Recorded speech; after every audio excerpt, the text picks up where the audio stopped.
संबंध बोधक शब्दों का पद परिचय देते समय हमें ये ध्यान रखना है कि वे शब्द जो संज्ञा या सर्वनाम का वाक्य के अन्य शब्दों के साथ उसका संबंध बताते हैं।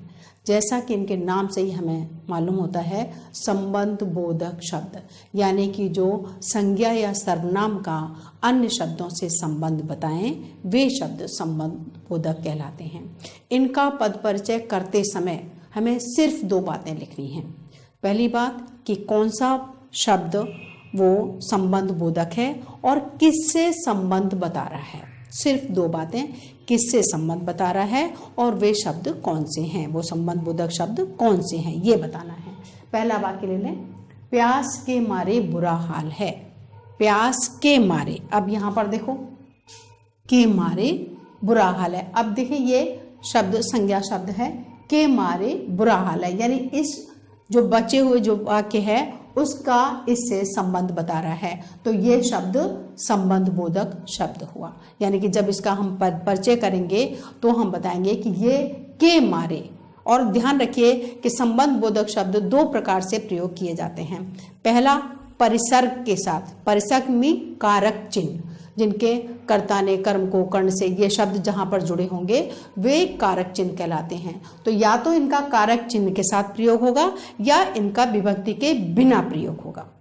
कारक चिन्ह या विभक्ति प्रयोग नहीं होंगी या होंगी। तो ध्यान रखिए, प्यास के मारे बुरा हाल है, तो यहाँ पर के मारे जो है वो संबंध बोधक शब्द है। और कैसा है, किसका संबंध बता रहा है, ये प्यास का, और जो बुरा हाल है, बुरा हाल क्यों है, प्यास के मारे है, तो इसलिए ये संबंध बोधक शब्द है। तो जब परिचय करेंगे बहुत ही सरल, कैसे करेंगे, ये शब्द हम लिखेंगे और इसके बाद हम लिखेंगे संबंध बोधक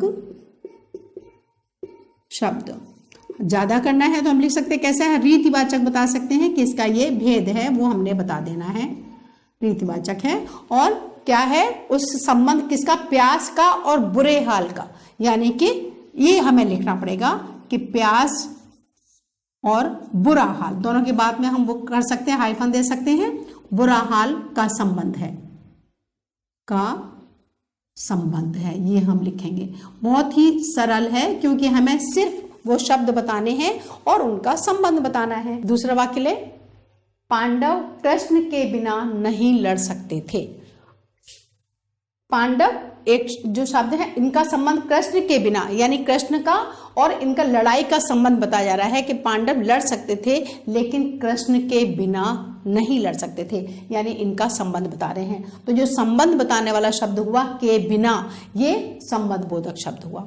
अब किसका संबंध बता रहा है, कृष्ण पांडवों का लड़ाई से, लड़ाई नहीं हो सकती थी जब तक कि वो कृष्ण ना होते, तो इन दोनों का संबंध बता रहा है। तो हमें सिर्फ क्या लिखना है कि ये संबंध बोधक शब्द है और पांडव और लड़ाई को के संबंध को बता रहा है। दूसरा वाक्य ले लें, कौरव सेना समेत मारे गए।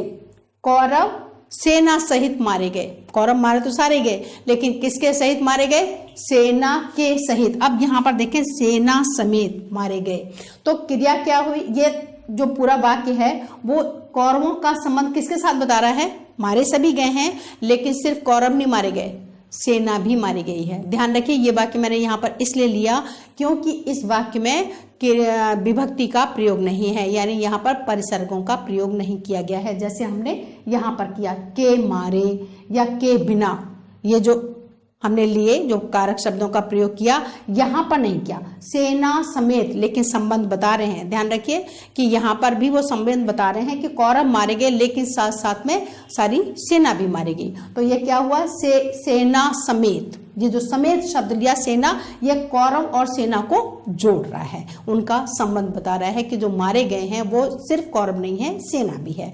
तो हम सिर्फ मान लो शब्द है तो ये लिखेंगे ये संबंध बोधक शब्द है।